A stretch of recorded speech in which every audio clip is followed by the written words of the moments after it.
Hello and welcome to the Scholar Circle, scholarcircle.org. I'm Maria Armoudian. How does social media influence political campaigns and communication, complicating discourse, and possibly democratizing disaster reporting? Doug Becker explores. I'm Doug Becker. Social media has become a key feature of politics and communication in the United States. It will likely play a key role in the 2020 election, and the medium is always changing. The Trump administration has threatened sanctions against social media sites TikTok and WeChat, which may have an important effect on this election. On today's show, we will examine the role of social media in politics, the American threats against TikTok and WeChat, and how our political discourse is influenced by social media. Our guests are Jennifer Petersen, Associate Professor of Communication at the University of Southern California's Annenberg School of Communication. She is the author of Murder, the Media, and the Politics of Public Feelings, Remembering Matthew Shepard and James Byrd Jr. Glenn Richardson Jr. is Professor of Political Science and Public Administration at Kutztown University. He is the editor of Social Media and Politics, a New Way to Participate in the Political Process. Professor Peterson, we'll start with you. What exactly do we mean by social media, and how does that influence the way in which people generally communicate publicly? Social media is very different from what we talk about as legacy media, newspapers, and broadcast, in that social media is peer-to-peer. There isn't a publisher that is centralized or broadcaster that is, in one place that is a professional sending out communications to a broad audience, but rather members, people who formerly were audience members are now people who are creating communication, who are publishers, who are speakers. And so that's very different in terms of what it means. Like, everybody's communicated, everybody has the printing press and is engaged in the process of public speech, political speech. It blurs public and private a little bit. Some of the things that go on in social media are more like what would have been like a letter or a note you passed to your friend or a postcard. Some of them are more like an editorial in the newspaper. So there's kind of a blurring of what were tradition, for most of the 20th century at least, very different modes of communication: public, political communication, and private, intimate communication. And that gets really blurred. And of course, they're just new, and which means we're still figuring it out. Figuring out norms, figuring out regulation and trust, and how we assess truth in these formats. Professor Richardson, social media clearly has had an impact on American politics, and there's been a lot of conversations about its role, certainly in the 2016 election, but prior to that. Generally speaking, though, how transformative is social media when thinking about political processes and politics in the United States? It's highly transformative. It's changed campaigns, agenda setting, most aspects of political communication. You have, and I'll add to that, it's changed the nature of leadership. And we think about campaigns, leadership, agenda setting, you're talking about core elements of political communication. As Dr. Peterson pointed out, now ordinary citizens are able to put their messages out there, and they can reach incredible audiences by being shared by other social media users. It's changed campaigns, obviously, in multiple ways. I think actually there's more change to come. I think most campaigns still to this day view social media through the lens of broadcast. And so their social media postings and content aren't as interactive with the users as they might be. But if you look at candidates from AOC to Donald Trump, you don't have to look far to see a profound impact on campaigning.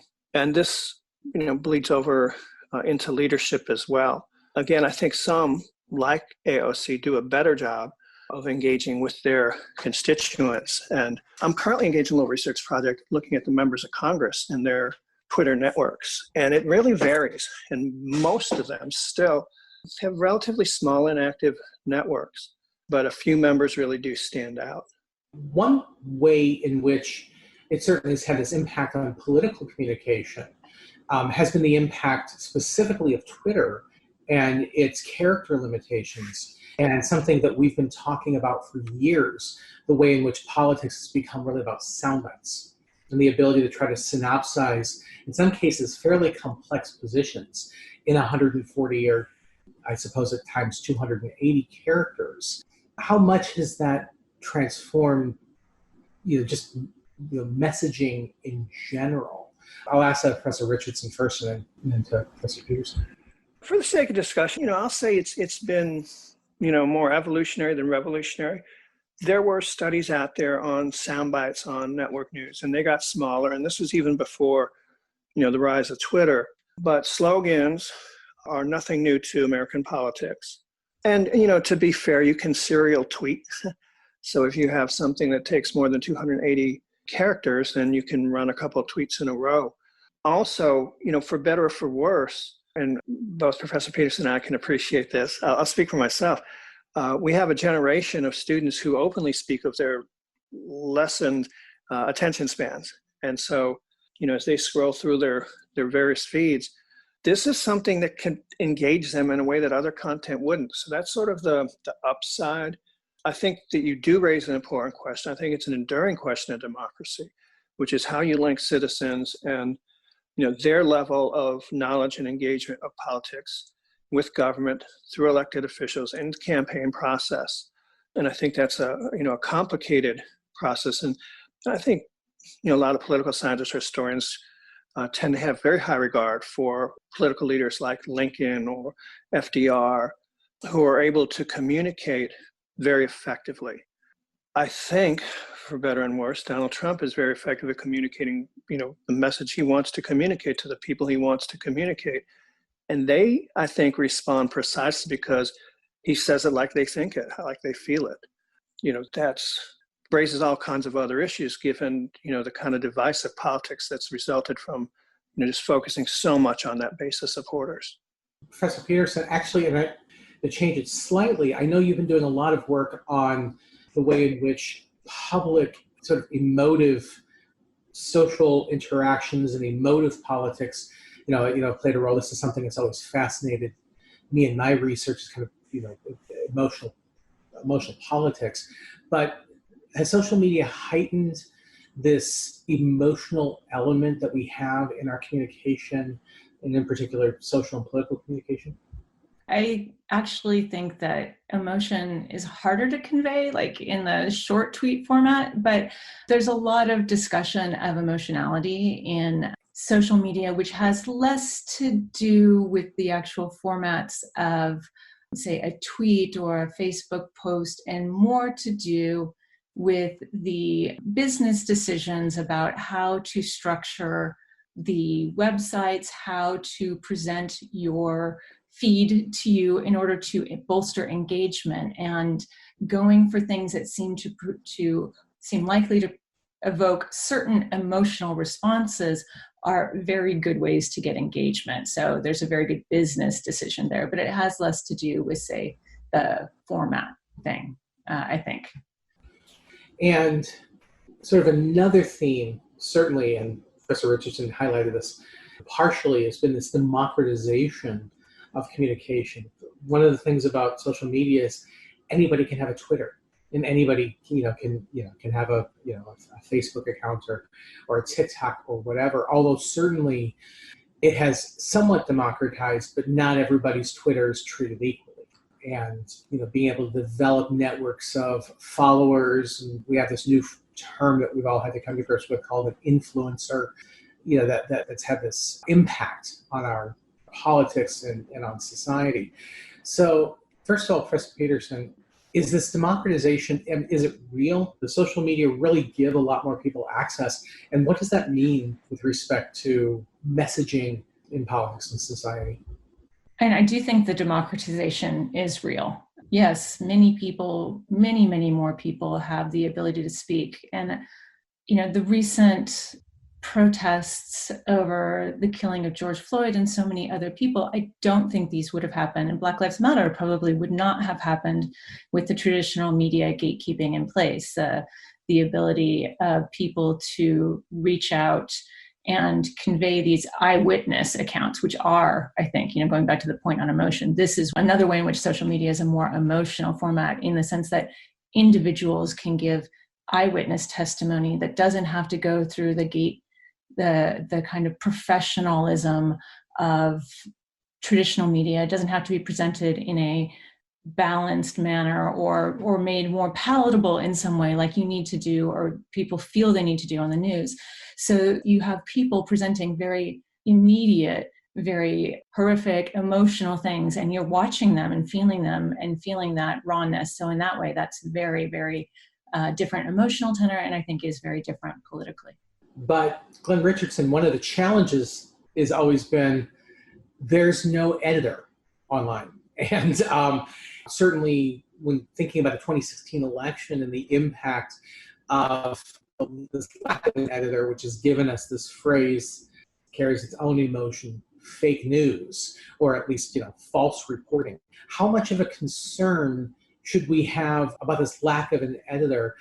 I think it's a cause of great concern. I mean, and you've seen all kinds of fake news turn into real consequences, from Pizzagate to almost any political issue.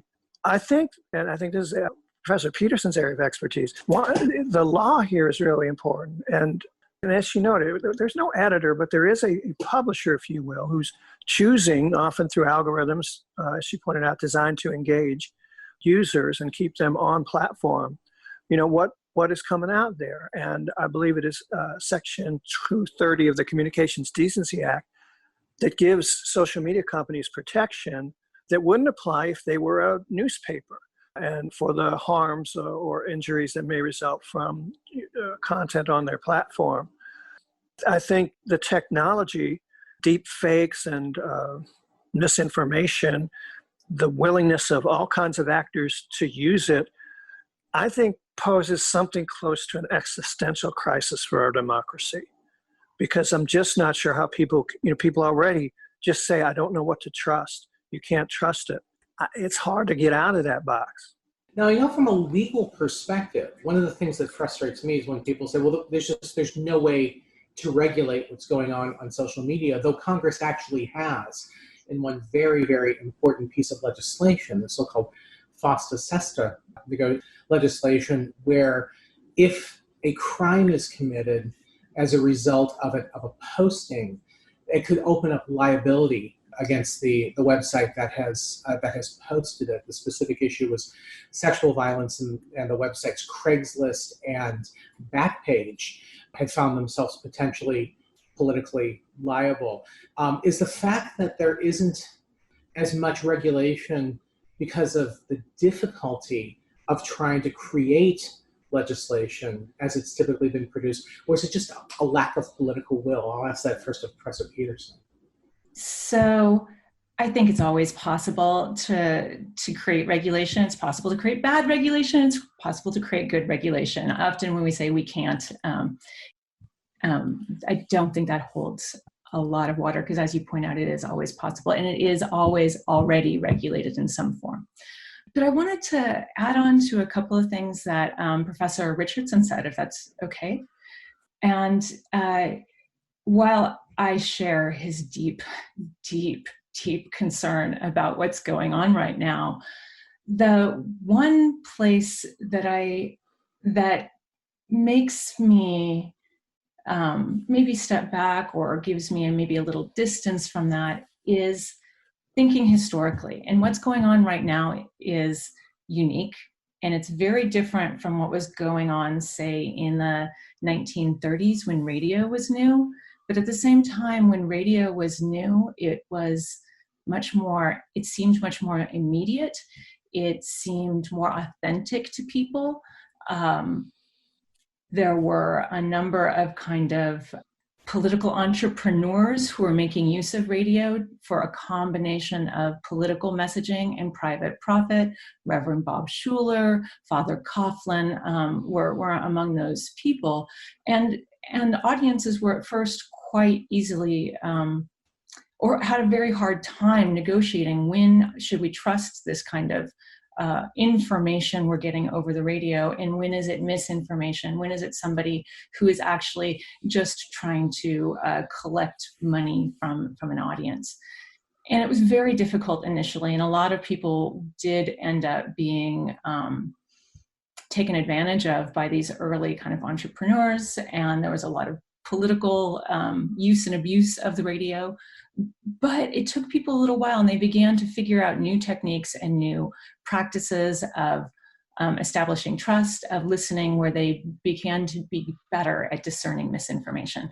I don't know if we'll be able to do that because, what we're seeing is amplified. It's more than in the 1920s and 1930s, but it is always very difficult when there is a new medium and at play, and new types of misinformation or new ways of putting out misinformation. Oh, and I also was going to note one thing about the issues around social media and companies like Facebook. There's a really important point that Professor Richardson brought up about publishers. And in terms of law and regulation and free speech, this is hugely important, whether or not Facebook is a publisher or merely a carrier of people's speech. And these companies go back and forth on this. And one of the reasons is around a couple of the reasons, one of them is around liability, as you guys brought up, but the other one is around how the First Amendment is going to apply. So if Facebook says we're a publisher, that means they get a huge amount of First Amendment protection, like a newspaper. And it means that the owner is the only relevant speaker there, right? So the person who gets to make the decision about what happens and what gets said, what doesn't get said, is the editor, or in Facebook's case, I guess, Mark Zuckerberg.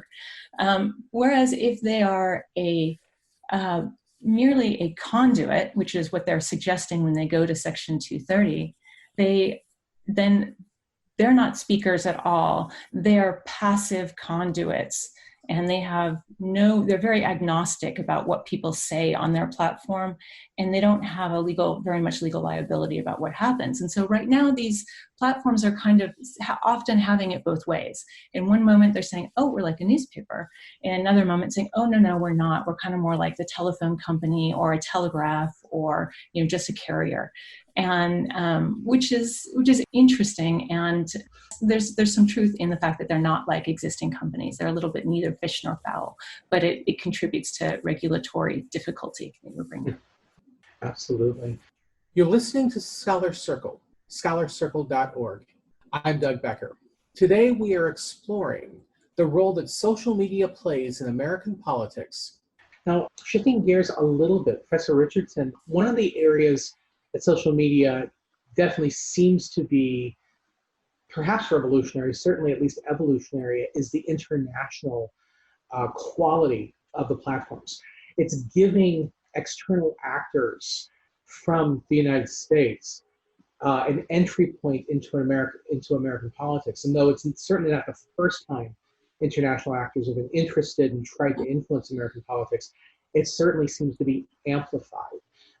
Is it fair to say that this is really a substantially different type of interference? And what does that mean for the 2020 election and beyond? Yeah, I think that's a great question. And I think you framed it well. Now, I forget which PBS historical video I was watching that mentioned Russian interference in the World War I era elections. And I couldn't help but, thinking about today. So you're right. I mean, it has happened. And you used the word amplified, and I think Professor Peterson used that word as well. And it may be a better word. The word I've been kind of struggling with is scale, which is somehow I'm trying to grasp at. There are things that are okay. It occurred to me, let's say micro-targeting. It's okay, we can live with people targeting one message to one group and one message to another group. But when you can scale down to, such micro-level information and do it at scale to almost everybody with different messages. And I think the same applies here. Now that the scale of potential meddling is immense. And so, again, that's part of my concern about this existential crisis in part because it really is based on, the living, breathing fabric of our democracy. All you need to do is put a message in the stream, in the flow, and then organically, it kind of becomes part of the conversation. I did some research on 2016, and the Russian bots didn't get a lot of reach. They tweeted at each other. They were a small percentage of the total tweets about the election. But by the same token, there clearly were some well-documented cases where they had fabricated events, and real Americans showed up, and you've seen it already this cycle as well, with heightening anxieties or animosities on different questions. So you have a great capacity to do something that's kind of easy to do, which is divide Americans, and I find it troubling, and I'm trying to find a hopeful way to confront that.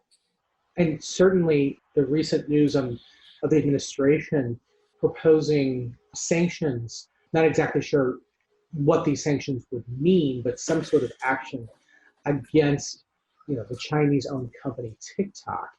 How much of that is this desire to limit an international presence in the social media climate, or how much of it is based on broader issues about trade? Or I've certainly heard it suggested that this is just a move to try to force TikTok to sell to an American company like Microsoft. What's the best way, Professor Peterson, to think about these moves of the administration against TikTok and WeChat? So, in terms of international relations, I would defer to the international relations experts. But there is a long history of the U.S. being worried about foreign influence through media, and we have historically limited foreign ownership of media. So, for example, Section 310 of the Communications Act of 1934 has big limits on what percentage of ownership of a media outlet, or a broadcasting media outlet, can be owned by a foreign entity or individual, because of concerns about foreign individuals or governments influencing public opinion, morale, and these came out of World War I, the post-World War I era, and of course in the 1930s, the lead up to World War II, there was a very big concern around foreign radio stations at the time influencing U.S. public opinion. And so, for example, Rupert Murdoch had to give up his Australian citizenship in order to buy the media outlets that would become Fox Broadcasting. And also similarly, there were problems with ownership of Univision and Univision getting a license in the United States. This is different, a little bit different though, because in those cases, again, we're worried about influence. And this is a history of worrying about influence, which is usually about the content. And at this point with TikTok, the stated concern, whether or not this is the actual motivating concern, is about collection of data from users. So that's a big difference. And so the type of influence and the type of security threat that is being referenced is different from the past. Professor Richardson, is this move against TikTok potentially a signal? I know there's been quite a bit of political signaling that the U.S. government would like to try to control some of these social media platforms. The best way to think about this move against TikTok, that this is the government flexing its muscles to try to control social media, or is it really much more about trade or some other issue that really doesn't fit in the same conceptual box as, say, the government's relationship with Facebook or Twitter or something? That's a great question. If you read some of the news accounts of the internal debate in the administration, you had Mnuchin, the Treasury Secretary, Peter Navarro, the trade rep, verbally and heatedly disagreeing on this decision. I'm reticent to speculate about, President Trump's internal thinking, but there are multiple plausible explanations and not necessarily consistent. It's just tough to untangle all of that. I will not rule out the possibility of a certain genius to it all. chipping away, with the national security claim against, a Chinese company. That's a low bar, at least in terms of public opinion. And does it, open the door for more attempts to influence or intimidate the U.S.-owned companies? My sense of corporate, thinking and behaviors, it would be on their radar.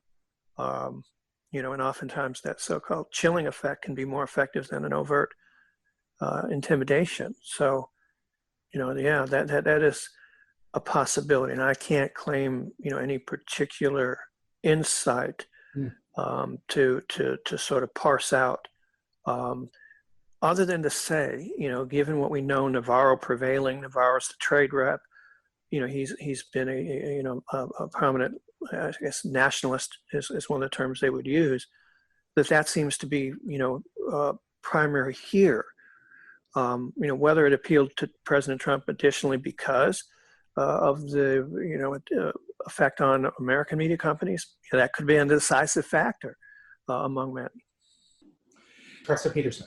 I just wanted to add to Professor Richardson there, noting that if this is an effort at intimidation, it's far more subtle than some of the other ones that have gone. And it's very plausible, but it's much more subtle than, say, his response to Twitter's,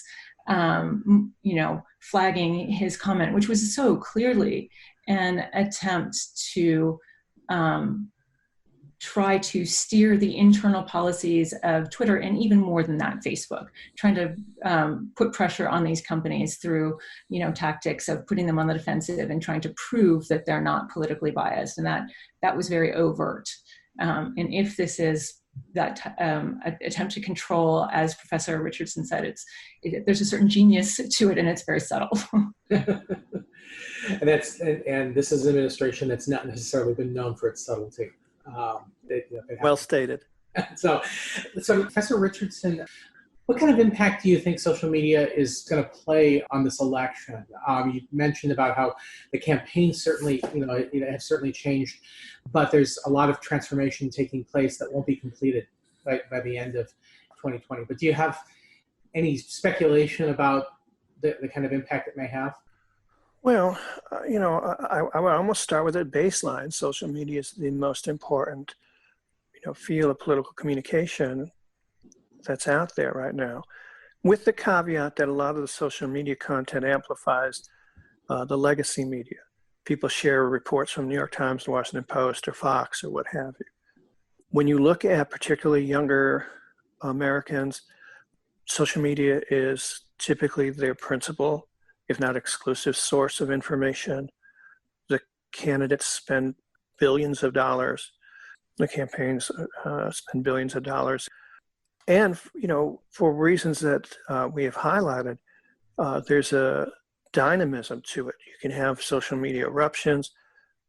Professor Peterson made a great point. It's the combination of these things, the combination of video recording in everybody's smartphones and social media that allows things to erupt. I do feel compelled to note, again, there's some evolutionary quality to it, although this does approach revolutionary level. I'm reminded, we just saw the nation mourn and memorialize John Lewis. And I think it was 60 years ago when the student sit-ins spread like wildfire down south, particularly in the historically Black colleges and universities. And this was before social media. And yet it really did, have some of the aspects we would recognize today as going viral. But, that was a community that was well and tightly organized with particular media. And it's also the case that, as the 60s wore on, Dr. King and his movement realized the importance of television, and, changed his strategy accordingly to generate more confrontations, frankly, because they were better TV and generated audience. So, that plays into it as well. I think, again, the thing that disturbs me, and maybe it's my political biases, is the degree of polarized intensity that the platforms have amplified and done it for profit. I mean, people have their own tendency to group and so on and so forth. But I think in the context of social media, it has amplified that considerably. And with that, I want to thank our guests on this discussion on the role that social media is playing in politics and society, certainly in the 2020 election and beyond. Our guests have been Jennifer Petersen, Associate Professor of Communication at the University of Southern California's Annenberg School of Communication. She is the author of Murder, the Media, and the Politics of Public Feelings, Remembering Matthew Shepard and James Byrd Jr. Glenn Richardson Jr., Professor of Political Science and Public Administration at Kutztown University. He is the editor of Social Media and Politics, A New Way to Participate in the Political Process. Thank you both very much. Thank you to our guests and to you for listening. The Scholar Circle team includes Doug Becker and Lillian Ng, contributing hosts, Ankine Arassian and Melissa Chiprin, managing producers, Sud Dongre, our webmaster, Tim Page and Mike Hurst, engineers and technical support. I'm Maria Armudian, and we'll see you next week.